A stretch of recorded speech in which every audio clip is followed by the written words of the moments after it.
Today, we're going to crack the code on one of the most dependable ways to boost your ACT math score, simple probability. Now, I know what you might be thinking, probability, but I promise, by the end of this, you're going to see it as your secret weapon. So let's dive right in. So, why even focus on this? Well, the answer is right there. By getting a handle on just this one topic, you can pretty reliably add 2 to 3 points to your math score. Seriously, these are some of the easiest, most gettable points on the whole test, and we're about to show you exactly how to grab them. And that, of course, leads us to the big question. How do you actually do it? How can you turn this from a topic you might dread into a score booster you can count on every single time? Well, it all boils down to one simple core idea. Let's just reframe how we think about this. This isn't just another math lesson we have to slog through. Nope. Think of this as a strategic play.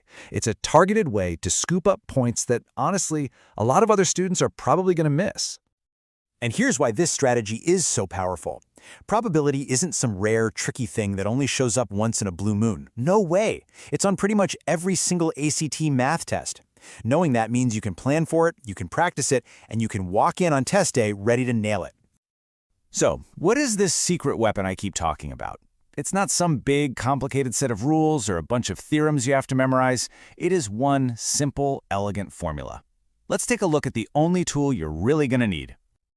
Okay, so first things first, the absolute basics. What even is probability?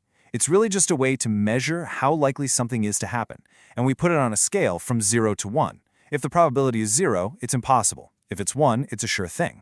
Everything else, like rolling a 3 on a die, is just somewhere in between. And here it is, the golden rule. The probability of something happening is just the number of ways you can get what you want, we call those the favorable outcomes, divided by the total number of things that could possibly happen. That's it. It really is that straightforward. Now, if you're going to remember one thing, let it be this. Forget the fancy terms for a second. Just think part over whole. The part you're looking for, divided by the whole of all the possibilities. If you can burn that little phrase into your brain, you'll never mix up this formula, even with the pressure of the clock ticking on test day. All right, theory's great, but let's see how this thing actually works. It's time to get our hands dirty with some classic ACT-style problems and put that formula to the test. Okay, let's start with a super standard 6-sided die. What's the probability of rolling a number that's greater than 4? Right, let's use our mantra. What's the part we want? Well, the numbers bigger than 4 are 5 and 6, so that's 2 outcomes we want. And what's the whole? A die has 6 sides, so 6 total possibilities. So our fraction is 2 over 6. Just simplify that and bam, you get 1 over 3. Done. Now for a problem with a little twist. Imagine a bag with 5 red marbles and 3 blue ones.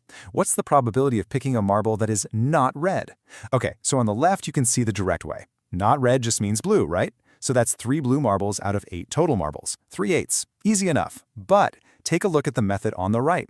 There's often a much smarter, faster way. You could find the probability of picking a red marble, that's 5/8, and just subtract that from 1. This little trick is called the complement rule, and it is incredibly useful. And this right here, this is the aha moment. This is a real pro tip. From now on, whenever you see the word not in an ACT probability question, a little alarm bell should go off in your head.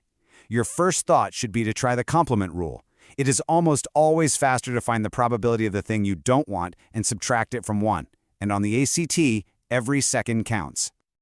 Okay, so you've got the tools. You know the formula and the shortcuts. Now let's talk defense.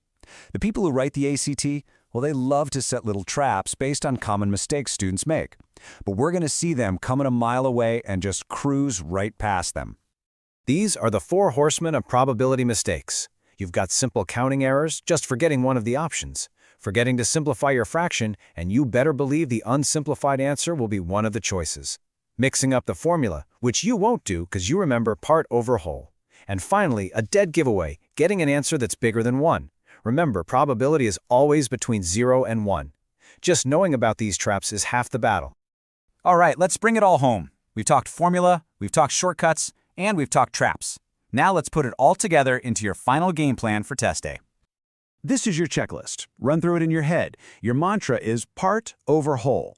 You see the word not, your brain immediately goes to the complement rule.